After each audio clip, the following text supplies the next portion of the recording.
পঞ্চগড় থেকে মঞ্জু হোসেনের পাঠানো তথ্য ও ভিডিওচিত্রে বিস্তারিত দেখুন। বাংলাদেশ জামাতে ইসলামের বিরুদ্ধে আজগুবি ও অসত্য তথ্য পরিবেশনের অভিযোগে প্রতিবাদ জানিয়েছে পঞ্চগড় জেলা শাখা। সোমবার জেলার কার্যালয়ে আয়োজিত এক সংবাদ সম্মেলনে জেলা প্রচার বিভাগীয় সেক্রেটারি মোহাম্মদ শাহিদ আল ইসলাম সাংবাদিকদের উদ্দেশ্যে বলেন, কিছু গণমাধ্যমে জামাল উদ্দিন নামের এক ব্যক্তিকে জামাতে ইসলামের কর্মী হিসেবে উপস্থাপন করা হয়েছে, যা সম্পূর্ণ মিথ্যা ও প্রতারণামূলক।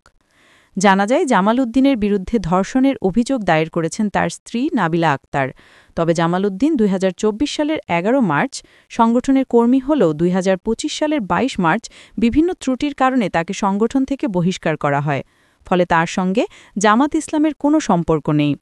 মোহাম্মদ শাহিদ আল ইসলাম সাংবাদিকদের অনুরোধ করেন, প্রকাশিত মিথ্যা প্রতিবেদনগুলো সংশোধন করে সঠিক তথ্য প্রকাশ করবেন। তিনি আশা প্রকাশ করেন, ভবিষ্যতে সংগঠনের নাম জড়িত কোনো সংবাদ প্রকাশের আগে সত্যতা যাচাই করা হবে। ডাক তীর্ণহাট উপজেলা তেঁতুলিয়াকে গতকাল ধর্ষণের মামলায় গ্রেফতার করা হয়েছে। বাংলা ট্রিবিউন সহ দুই একটি মিডিয়ায় গ্রেফতারকৃত ব্যক্তিকে জামাতে ইসলামী কর্মী হিসাবে বলা হয়েছে, যা সর্বৈব মিথ্যা এবং বানোয়াট।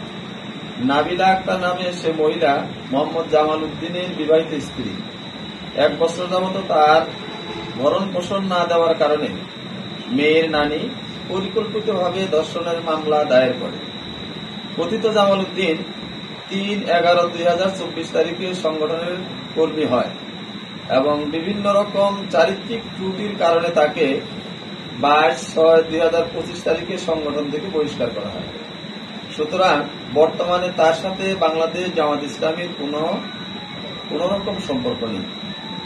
সংঘটিত ঘটনার প্রকৃত সত্য উদ্ঘাটন না করে শোনা কথার উপর বিশ্বাস করে কোন সংবাদ পরিবেশন করা নিতান্তই সংবাদ পরিবেশনের নীতিমালা বিরোধী।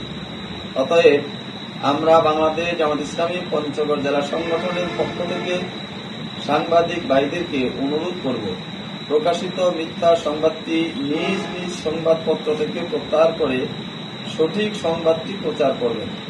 ভবিষ্যতে সংগঠন